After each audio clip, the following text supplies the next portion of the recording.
when you step into or over the side of a racing car, you know you might be at risk of hurting yourself, at risk of killing yourself or others, making a mistake. There's never any shock involved with that when you crash, because you know you're going to crash at some point. You're going to make a mistake, somebody else is going to make a mistake, car's going to break, oil on track, gravel, starts raining or whatever. So you know these things are going to happen. But if you're scared, you can't get in the cars. And it's going to be very telling, I think, tomorrow, whether they run the F2 race or not, I don't know. I kept checking just before I came on stage, haven't seen anything on that. I don't think it'll impact in any way on, other than the sadness, on the F1 race. And my guess is they will run the F2 race unless they're concerned that there's a car issue through that corner, and until they understand that, they're better not to race. So it's possible the F2 won't go on in the morning. But so you get into a racing car and you need a little bit of fear. You need to be aware of your own mortality, of your own risks, but just enough for an element of self-preservation. If you're really scared, you just can't get in them. You can't go through corners like you see here, this magnificent track, flat out. And you know when you're no longer really a racing driver is you're doing 200 miles an hour in the rain, you can't see where you're going, and you push the throttle a little bit harder. When you're scared, you start lifting off the throttle, and that's really towards the end of your days, certainly as a pro racer. I lost a teammate here at Spa. He had no fear. A young man, German guy called Stefan Belloff, who I think was going to be a world champion, tried to move around the outside of Jackie Hicks and didn't make it, unfortunately. But he had no fear, and one or two others. So they don't tend to last very long. It's a little bit like an expression when you fly. There's old pilots and bold pilots, but no old bold pilots, and it's the same in the motorsport world. So that's enough of the sadness. But I know we had to cover it really, because I'm sure many of you heard the news, and you've been out on the side of the track, and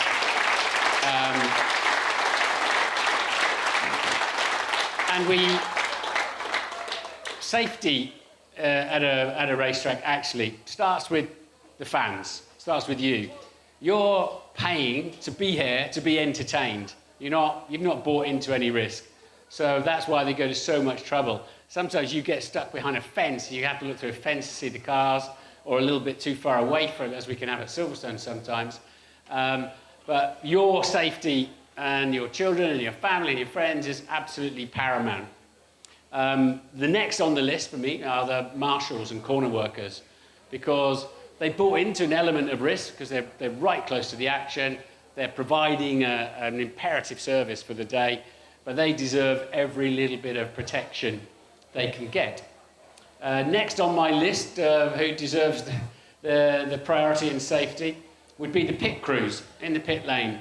When you've got an F1 car coming towards you at 50 miles an hour, it's like stepping into a dual carriageway, isn't it? But you've got this thing coming towards you, and you're on one knee with a wheel gun in your hand, and hoping that it's going to stop in time when it gets to you. We used to come in the pits absolutely flat out. There were no speed limits at all. So I believe the pit stop crew deserve as much safety, but they bought into an element of danger. You know, your driver might turn up, lock the brakes and run into you or whatever, or the car catch fire. Then the people on the pit wall, the Pratt perch as it's known, where the bosses and engineers sit. It's just been called a Pratt perch for as long as I can remember. And they're protected to an extent. They're not allowed up there at the start of the race. And then finally the drivers. We have bought into the risk. We do get paid, we do get the glory, we do get the sheer pleasure of driving the racing cars. So and I think that's how it works in that respect. So have you enjoyed this year's Formula One season? Yay! We've had 4 amazing races, haven't we, just before the summer break. After the French Grand Prix, I think that was one of the worst Grand Prix I've ever commentated on. I do remember back in the day commentating with Murray Walker when Michael Schumacher, not only did we know which team was going to win the race and the championship, we knew which driver in the team was going to win. And I remember an ad break on ITV once. You loved those ad breaks, didn't you, on ITV? And Murray and I looked at each other, because we had to carry on and commentate for what they called the rest of the world, whoever they were, but we had to keep talking. But there was a break while we threw to the ad, and we just looked at each other and shrugged our shoulders, because Schumacher was about to win the World Championship. And I think it was July. It was a Nigel won it one year in July. So if the championship was already over, we'd be struggling a bit here tonight, wouldn't we? But it has been great. I mean, and for different reasons. The heat at the Austrian Grand Prix with Max Verstappen. Any Verstappen fans in here? You're outnumbered out there then, aren't you, badly? Any Lewis Hamilton fans here? I've got the picture.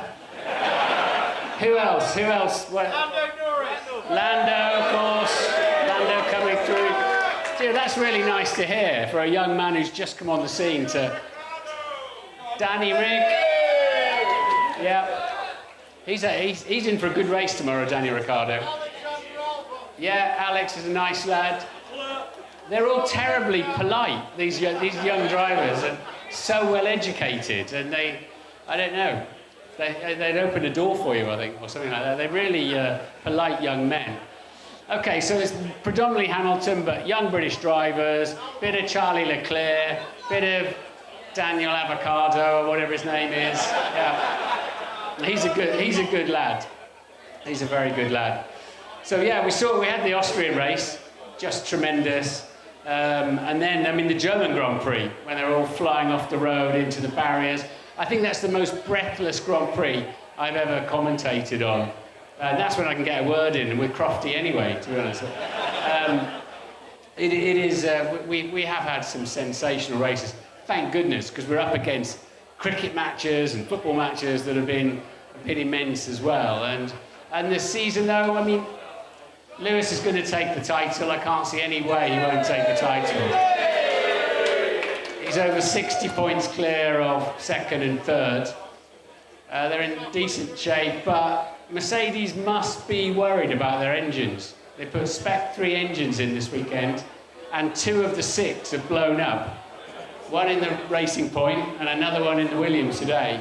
So Mercedes, Hamilton, Bottas go into tomorrow's race feeling pretty nervous, I'd imagine, about these latest spec engines. So we'll keep an eye on that. But Lewis has got the equivalent of over 2 race victories in his pocket with 9 races to go. And he'll take some beating. I really can't see anybody beating him or the Mercedes team. But let's hope Ferrari can finally... Ferrari must win one of these 2 races for their own good. You'd give them that, wouldn't you? Would you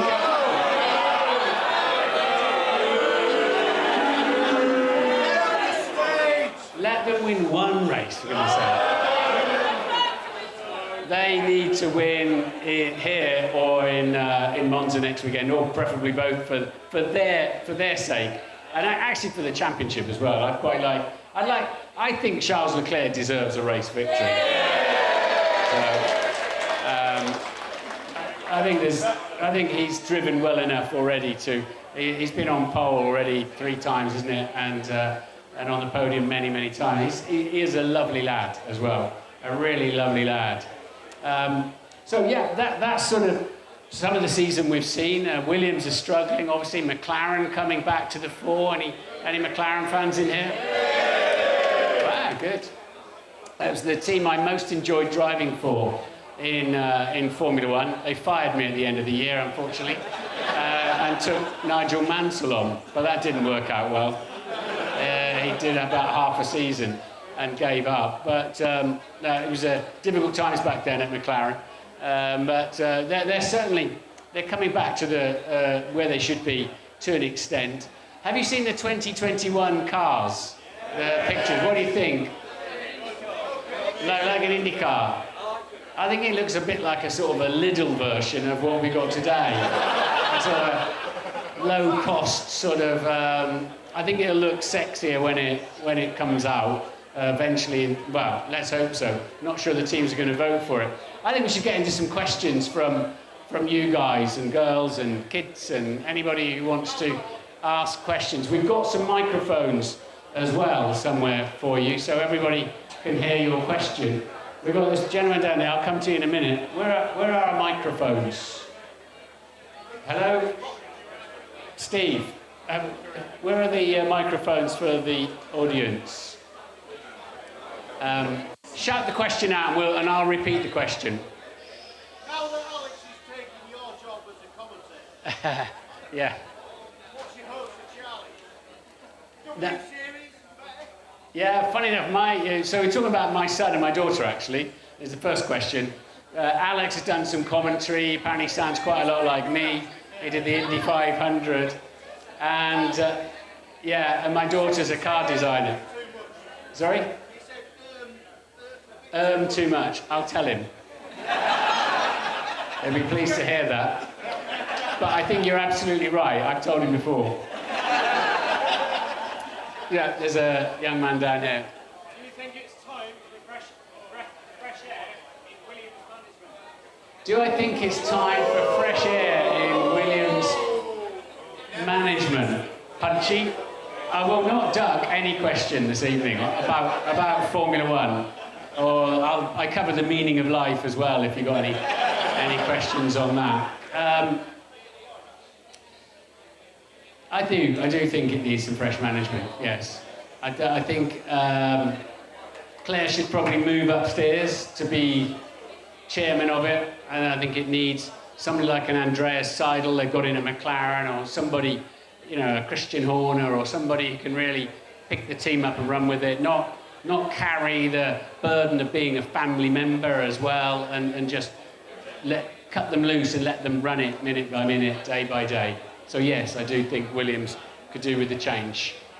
Sir?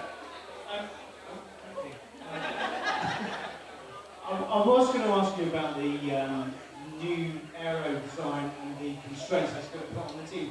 Do you actually think that's going to take people like Adrian Newey out of the sport, or do you think it's going to give them more to do? I think they're going to try and close a lot of boxes around the car where you must have it full of bodywork or you must have no bodywork. So Adrian Newey hates these new regulations because he thinks it takes away his trade, his brilliance. They will still find loopholes. They'll still find a way to be faster than the next car.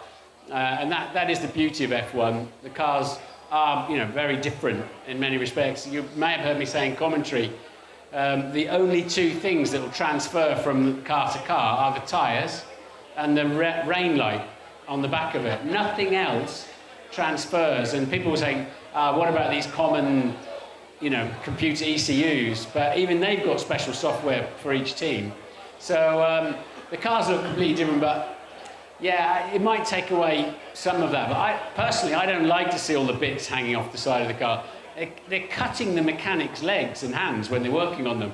There's so many bits hanging on a F1 car. And then our little ballerinas have a nerf in the first corner, don't they? And they lose X points of downforce. Their race is over because a few little bits flick off in the first corner. And I don't think that's what racing's about. I want to see nose to tail, wheel to wheel, side by side, and a bit more Verstappen versus Leclerc or Hamilton versus Verstappen. That's what we want to see at the end of the day, isn't it?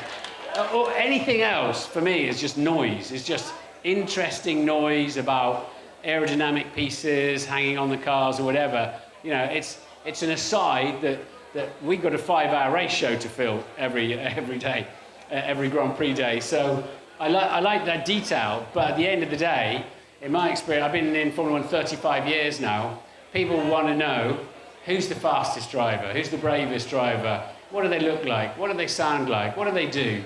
It's about the drivers. I don't know if you agree with me, but there's a young lady down there. So what do you think the teams that you guys can do to get more women involved in motorsport, and when do you think we'll see the first Formula 1 driver? The question is women in motorsport, and when we might see the next female Formula One driver. We have had in the past, of course, in the distant past. There are a lot of women who work in Formula One in all sorts of roles.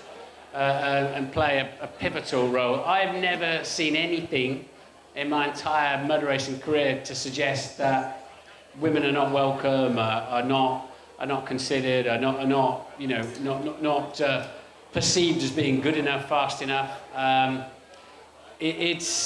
I think there's not enough girls start in karting. They're not coming in. There is a physicality to it. It's a bit like you don't see, other than mixed doubles, you don't see the women play men in cricket. You don't see women play men in tennis, football, anything that's a physical sport. It's just a fact of life. Men are physically stronger. Males are physically stronger than females. And for me, a big issue is the most physical cars to drive are actually the karts and the junior racing. They have no power steering. The first time you're going to get a power steering on a racing car, if you've come through the normal system, is when you get to Formula One, ironically. So they are physical cars. So it's just a sheer numbers thing. It's certainly, as I've said before, it's not about bravery, because if men had to have babies, we'd be extinct by now. I have no doubt about that at all. So it's about opportunity, and I think it's about females, you know, feeling comfortable. I actually think when we get a really fast female driver, there's so much sponsorship waiting for that person. So I think that could work quite well. But I share your view. I share your hope that we have somebody soon in F1, because we should. There's no reason why not. More questions? There's a lady down here. Hello. The bravest and fastest driver. It's between Verstappen and Hamilton for me, and Leclerc. Of all time, you mean? Right now. I think Lewis is still more complete, more experienced than Max right now. Max is catching him fast. He's got a lovely touch on the steering wheel and the pedals, and he's getting stronger and stronger. Yeah, he stopped making mistakes. So, but all of the focus on the next deals, will be about Max, because he's 14 years younger than Lewis. So they're all now. Lewis might even have to, you know, take second priority for 2021, 2022, because they all want Max and Leclerc for the future, and people like Lando. So, sorry? If Lando keeps improving the way he is, then I think he's got a good chance. Yeah, I'm really enjoying these kids in Formula One. They're open, they're fun, they're, polite, well-educated, do their shoelaces up by themselves. All their tattoos are spelled correctly.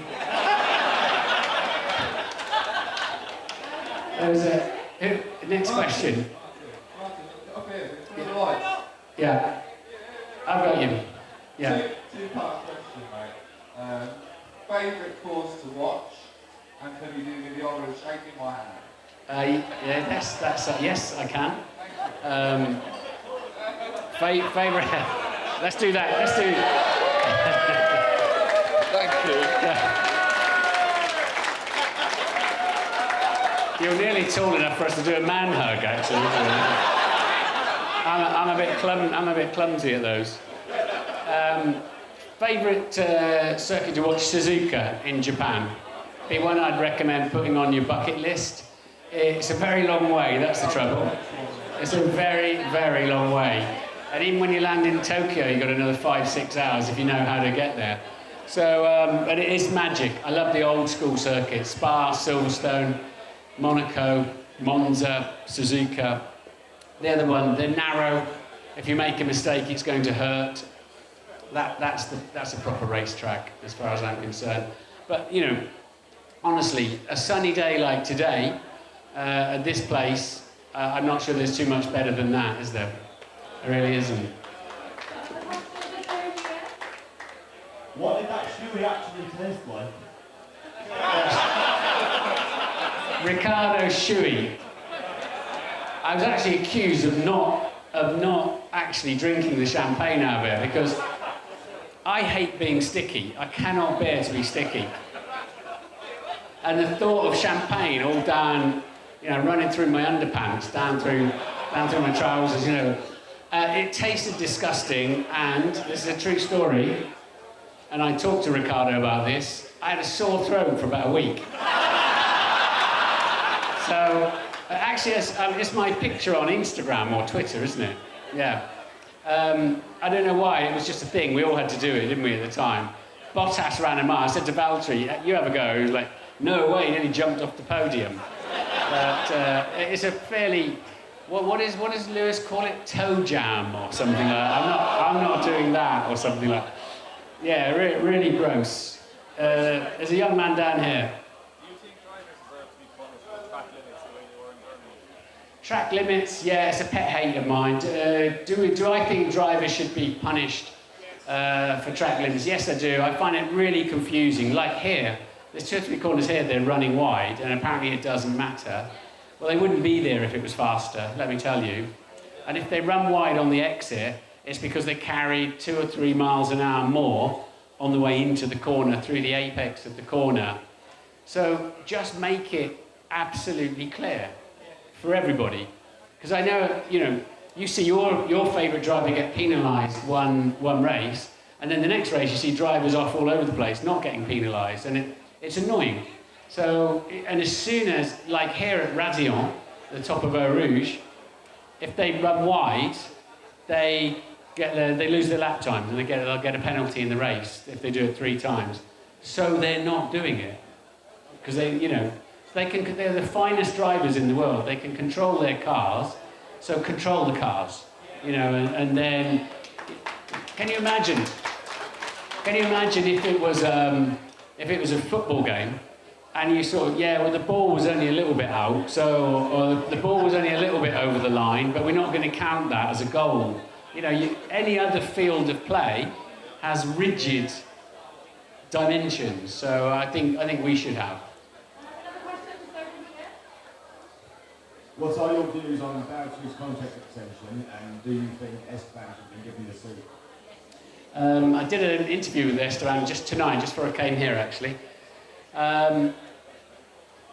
I like Valtteri Bottas as a bloke. I really like him. I think he's done a solid job putting up with the speed of Lewis Hamilton and the relentless pace of Lewis. I can see Mercedes, you know, they're leading both championships. Why put an Ocon in there when he might destabilise, he might get his elbows out? He's much less passive than Valtteri. You know, I would like to have seen a young gun in the car alongside Lewis. Yeah, George or something like that. And to support that, look what's happened at Ferrari. They put Leclerc in, and Vettel's had to up his game and is struggling. You know, as much as we all love Kimi's found a comfortable place.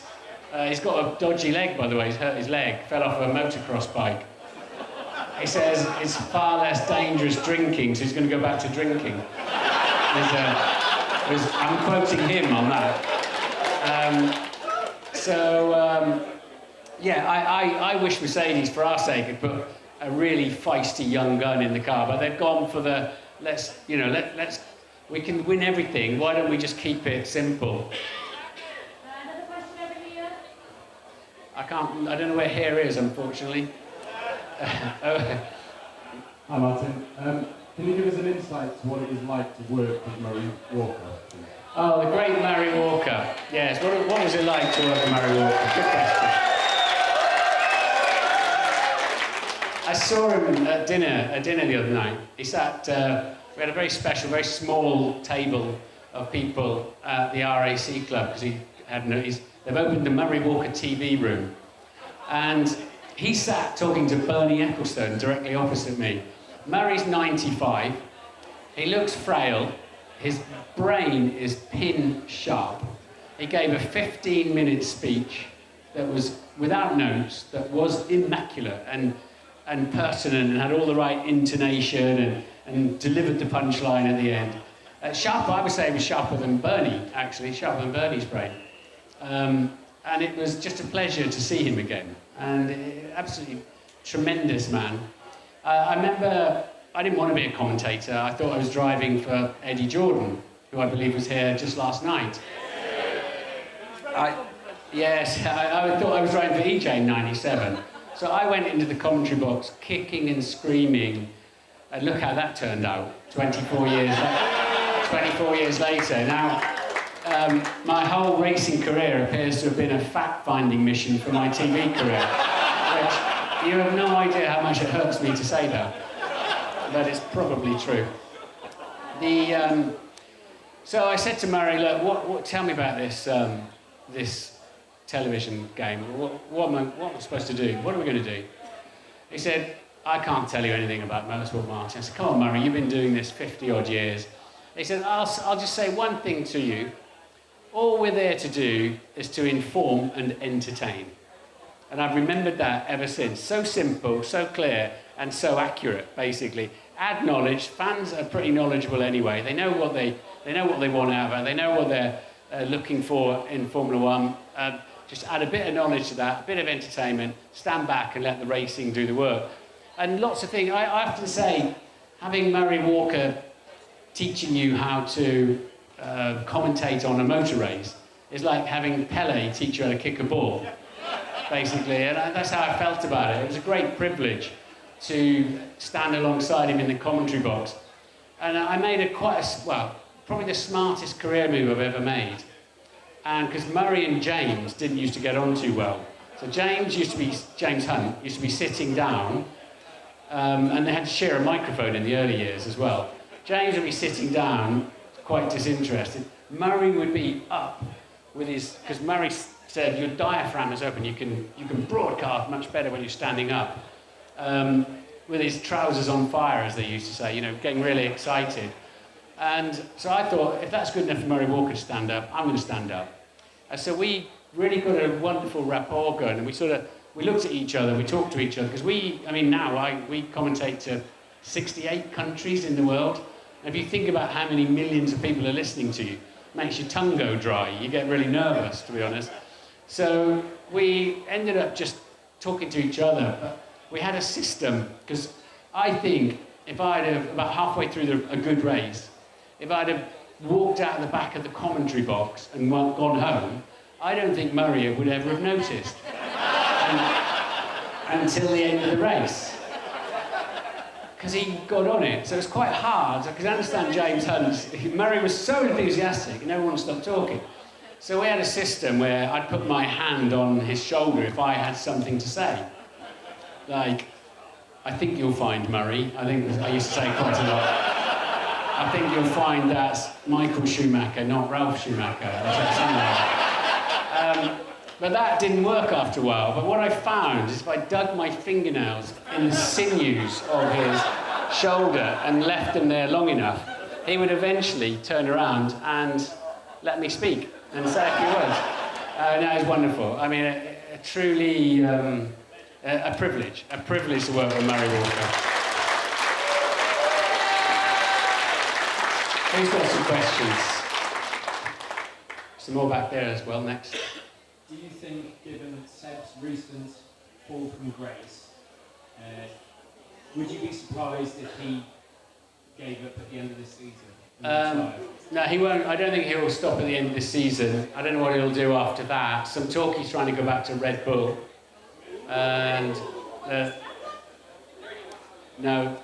think Verstappen might be gone to Merck by then. Might. I don't know. How do I know? So if there's a merry-go-round, I think he might try and go back to Red Bull one more time. But we've got a changing of the guard going on now with the drivers. A real changing of the guard with the youngsters coming along. So we'll see how that plays out. But I think that Seb's had a good innings. He's got a few quid in the bank. He's got his kids and all that sort of thing. So, but he's still committed. He could win this race tomorrow, Sebastian Vettel. He really could if he gets. Leclerc will outspeed him, but I don't think he will necessarily keep his tyres as well as Vettel will. So we'll see. We'll see what happens tomorrow. There's a little lad. I think I can see. Yeah, there you go. Go for it.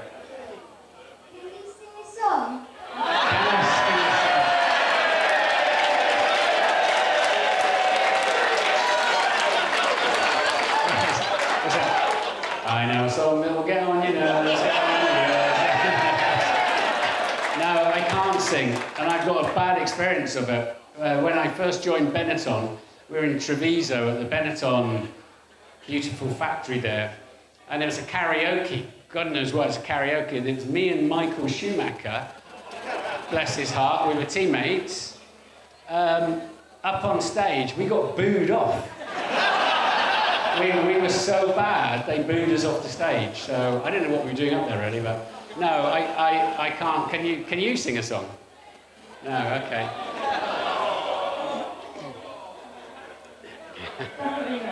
Yeah. Okay, good question. Who's next? Jensen at the Rocky Nipple Tweet. Yeah. Any other drivers got any superstitions? Any perverted stuff doing? No, and I don't know what made me do that. I don't know what made me suddenly grab his nipple one day and twist it, but it became a bit of a thing, didn't it? Yeah. Yeah, and even Jensen couldn't work it out either, but it sort of carried on. I'm embarrassed to say I don't know how or why I started doing that. But a shoey, yeah, well, yeah, so I won't be doing any more shoeys, but no, I don't know. People like to play around, like switching my transmitter off behind my back, or a couple of people like to grab my bottom as I'm going up and down the grid walk, which is probably the most interesting thing that happens on that grid walk. No, I'm not. That's not a fetish of mine. The nipple tweaking or whatever I called it. Next question. Bye bye. Hold on. Are you doing any more endurance racing, and can we come with you? I'm racing at the Nürburgring, the Nordschleife, next month in Berlin. For my 60th birthday, I decided to, because my son got his permit there last year, which means you've got to go back to school, basically, and it's quite hard to get. So I thought I'm going to get it for myself. And next month, I am racing with Alex, my lad, at the old Nürburgring, which I love. 136 corners. Just tremendous. I haven't hit anything hard yet. I'll change my mind when I do. But I'm really looking forward to that race. It's just a GT car. I've got a bit too much success ballast on here, unfortunately. Like they have in British Touring Car Championship, don't they? Success ballast. And I don't know of many teams looking for a 60-year-old with no budget, to be honest. But funny you should mention that. I'm now a bronze-rated driver, which makes me quite valuable to some of the sports car teams because you have to have a bronze driver in some of the cars. So I wouldn't mind. I'd love to go back to Le Mans. I adore Le Mans. Have you done Le Mans? Yeah, you got to do Le Mans. It's just a wonderful event. Most of you never see a racing car, I know. A lot of fans don't ever make it to the racetrack. They seem to stay in the middle, but slap the beer cans up. Where are we going? Martin. Yes. Can't see us. Martin. It's quite dark out there. Martin, I walked into the circuit this morning and heard a fantastic sound of that V10 screaming around the track. Yeah. I saw everybody's faces light up. Are these cars, these new cars are going to come out, they're going to sound any louder? Because No. we do need that. We do. I miss What it. attracted me to the sport when I was young. I agree. Walking towards a circuit when they're already on track and the hair on the back of your neck stands up and you're frightened almost by the sound. The cars were going much slower, but they just looked and sounded faster for the engine note. Now I'm afraid those days have gone. The engines are staying the same, and when you pay some of the finest engineers in the world, when you give them hundreds of millions of euros worth of budget to get as much efficiency as they can out of a power unit, as we now have to call it, then the exhaust's not going to make any sound much. They're getting a bit better. Did you notice you can at least hear them now? But I'm afraid the days of 20,000 rev, V10 Formula 1 engines are gone because apparently, as far as I'm concerned, it's not our job It's not our job to save the planet. Our job is to entertain people in Formula One. But the manufacturers don't see it that way. And actually, as there are in so many sports, but there's a park around here somewhere with the 500 trucks that Formula One uses to European races. We have 7 jumbo jets to the flyaways, cargos, jumbos. So I don't think our carbon footprint is that good, generally speaking. But the efficiency of these engines, which is incredibly impressive, and I keep getting told you must talk more on TV about the efficiency of the engines.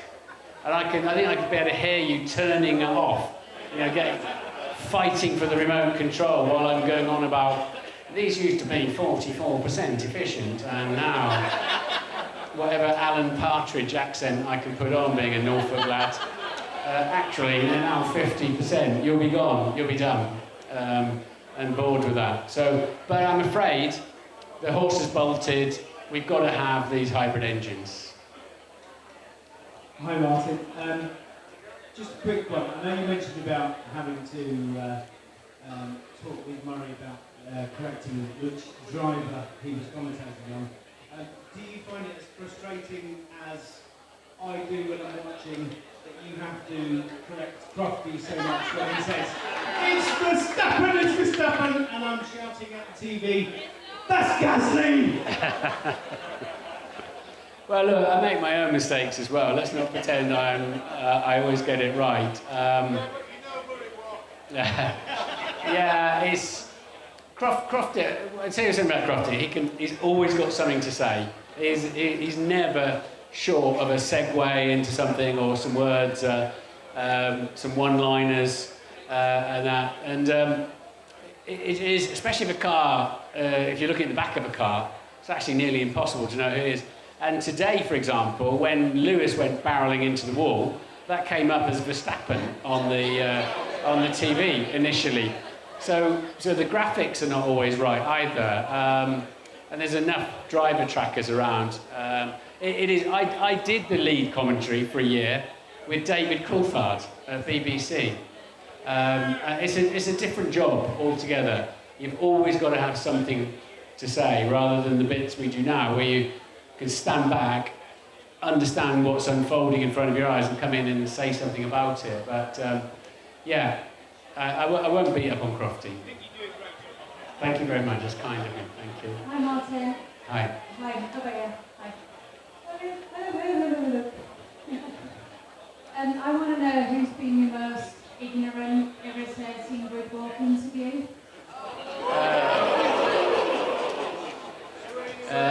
Who was that American actor? I had an American actor, didn't I? Recently. Serena Williams. Who was that guy in Hungary who absolutely blanked me? Yeah. Owen Wilson. Owen Wilson. Yeah. No, he wasn't the guy. Serena Williams. Now, the funny thing is, I get given a sheet of all the celebs on the grid. We all do. It gets distributed amongst all the media and teams. Who's on the grid? These so-called celebs and influencers. Who's on the grid? Which team they're with. I then get the PRs come up to me and go, "We've got Serena Williams on the grid. If you come past, do you want to talk to her? She's with us." Like, whatever. If I'm coming past and I see her, I will. And the grid walk gets more and more impossible by the week. And you've just reminded me I've got one to do tomorrow, which is, my heart just sank a little bit, to be honest.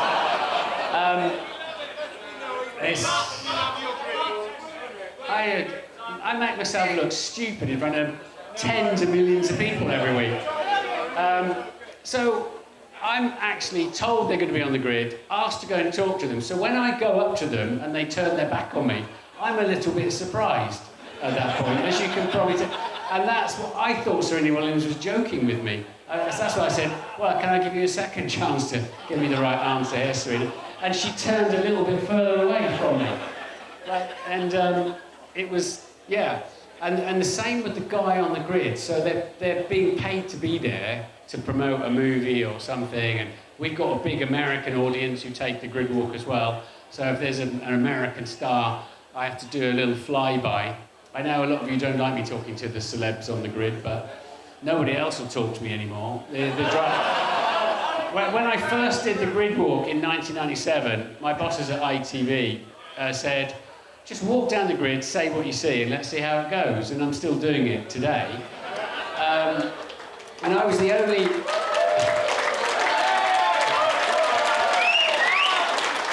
I was the only one on the grid. I'd sometimes stand and talk to Michael Schumacher and Gerhard Berger at the same time.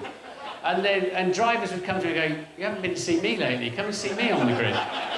Now half of them won't talk to anybody on the grid because there's like 30 or 40 of us charging around, and they get so many interviews through the weekend, they've just had enough of us. And the drivers look at me like I'm a double glazing salesman with my foot in the front door on a wet Monday morning. They just don't want to talk to me or see me. And they look at me as much as say, Martin, of all people, you should know better than this. The strangest one I had of those was Mika Hakkinen, Suzuka. Again, I've got the whole grid to myself. I walk up, he's just got his balaclava half on, and I walk up and go, can you win this World Championship, Mika? And he went, I can. And put his lid on, and 90 minutes later, he's the new world champion. And now that is unique sporting access, because just before David Beckham's about to kick a ball, you can't go, whoa, whoa, stop, David, David, just before you kick that ball, or you know, to Federer before he serves, or something like that. Whoa, how is it? How are you today? How's the pitch? How's everything? How do you think it's going to go? They wouldn't talk to us, so it's unique sporting access, which is why I think people quite enjoy it.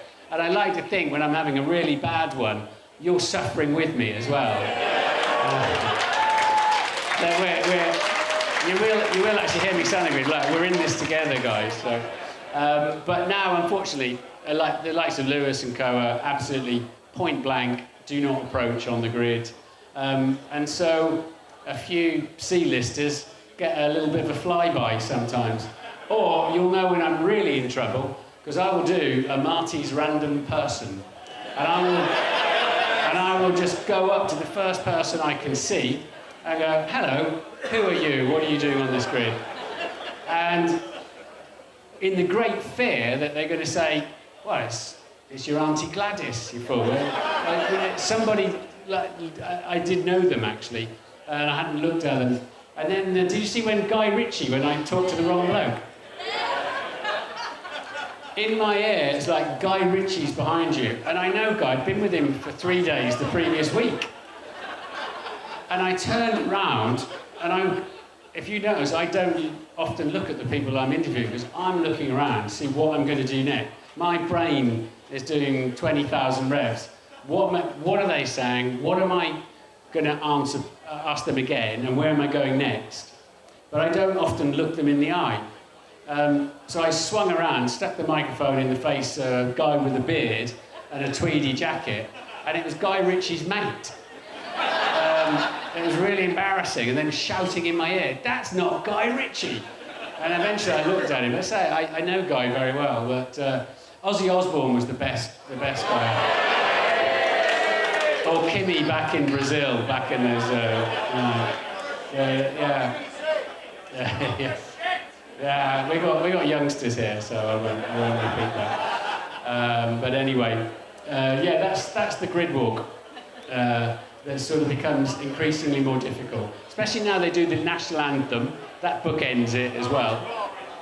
Yeah. As you know, there have been some time penalties in some races this season that may have affected the outcome of the race, like Vettel and Canada, for example. Yeah. Do you think the FIA have been too strict with the penalties, or do you think they should just let them race? I think very, very clearly they should let them race a little bit more. I'd like to see it sorted out on track. Like we saw Leclerc paying Verstappen back at Silverstone. That's box office stuff. You know, a steward's decision 3 hours after the race is not box office. Of course, the drivers will then start taking liberties, so you have to pull their choker chain a bit. And so what I think is absolutely cast in stone, unbreakable track limits, and you can't move in the braking zone. You cannot go racing if you commit to an overtake and the driver you're suddenly darts about, and you can't race that person, and the whole thing falls over. The rest of it, let them sort it out, and if they want to have a little nerf, or they want to break their cars or whatever, if they get silly, then you've got to do something about it. But, I do think the stewards are there as and I said this to them, if in doubt, don't. And the Vettel thing for me in Canada was an if in doubt, don't moment. I actually think Lewis would have passed him before the end of the race anyway. But in any event, or just put it up on the screen, under investigation, possible penalty, then let them sort it out on track. Because we still had the winner crossing the line second anyway. So it's very easy though for me to say that. They've got a lot more information. I have to make a call on one viewing live, and then we sometimes get another angle replay. They've got copious amounts of information, and then they've got to try and be fair. They've got to apply the rules, otherwise they'll get taken to some kind of tribunal. So it's very easy for us all to be the referee. Like when we complain they won't start the race because it's behind a safety car because it's raining. We're all the referees. We're not responsible if it goes wrong, as we sit up in the commentary box or sit at home. We're getting towards the end now, so where are we? Who's? Just to your left. To my left. There you go. I got you. Just a quick question. On Twitter recently, you were asked about your favourite commentary lines that you've delivered over the years. And one of the ones that you quoted was, "Hug the apex like it's your favourite granny." Yeah. Have you ever delivered a line and thought, "Oh, I probably should have said that"? No, I think amazingly you have this sort of default position, this subconscious thing going on, because I've never sworn in commentary. And if I'm watching telly at home and something amazing happens, sometimes colourful language can come out of all of us, doesn't it? And I'm super nervous. Your TV career can be over with one inappropriate comment, and I don't, just saying something the wrong way or something in a way you didn't mean it or whatever. Luckily, I've not done that. I'm live on air 100 hours a year, speaking for 100 hours. So the chances of getting something wrong, but. I'm sure I've come out with a few dodgy jokes or something like that, or like you must say that. Oh, come on, Marty, you've said that so many times. Straight to the scene. He's going straight to the scene of the accident, or something like that. Which always, I'm just amusing myself, to be honest. That's all I'm actually doing. And if you're tuned into my sense of humour, you're amused as well. If you're not, you think I'm a bit of a dick. But that's life, isn't it? That is life. Anyway, how are we doing? At the back. Yeah. But what do you think of the current financial situation with Ferrari taking the lion's share of all the money? Yeah, Ferrari do. They're trying to sort that out at the moment, but Ferrari they've got a veto on the rules, and they do get the lion's share of the money, which means the playing field's not level, but it's a bit like the Premier League, isn't it? When Man U and co get massive chunks of money and buy all the top players and what have you. The problem we've got is that our playing field is far from level, the haves and the have-nots. So the best teams get the best drivers, the best engineers, the best designers, and keep winning, so they get most prize money and the biggest sponsors, so the little teams are never going to catch up. So we've lost the David and Goliath type, and which is why I think we all loved Hockenheim so much, because the little teams had their day. And it's not so long ago here, really, that Force India were on the front row of the grid. Fisichella led the race, didn't he? I think Force India. We could get those FA Cup style shocks and the David and Goliath stuff, as I call it. Well, it's not possible anymore. We can't do that anymore because I think 99%. In fact, I know 99% of all sessions this year, free practice 1, 2 and 3, and the 3 parts of qualifying, have been led by a Red Bull, a Mercedes or a Ferrari. And if you look at the number of podiums scored by any other team except those. You know, you look at Lance Stroll got on the podium, didn't he, in a William? You got one or two situations, so it just simply can't happen anymore. So that's where it's gone horribly wrong. And if they don't sort that out for 2021, then they've failed dismally. And I don't think they will sort it out, if I'm honest. Let's do one last question. Yep. Hi Martin. Hello. What's your predictions for tomorrow's guys? My predictions for tomorrow's race. I think Leclerc will win it. I predict I'm doing the post-race interviews, because I am. And I think Lewis will be second. Seb third. Ricardo's going to have a good day. Could be a race of attrition. Could be a lot of unreliability tomorrow. I think they're really pushing these engines now, well over 1,000 horsepower. We've seen one new Ferrari blow up, two new Mercedes blow up, cars with those engines in. And I think all the lateral, and you get vertical and lateral forces through Eau Rouge, Raidillon, that's really challenging the oil systems, the engines, this track in general. So we might have a few surprises tomorrow, but that's what I think is going to happen. And I certainly hope anyway that you're enjoying your weekend. You've got some beautiful weather, lovely setup here, and congratulations to Steve and the guys, because this just, every year I come here, it just grows and grows. And thank you for your really good questions, as always.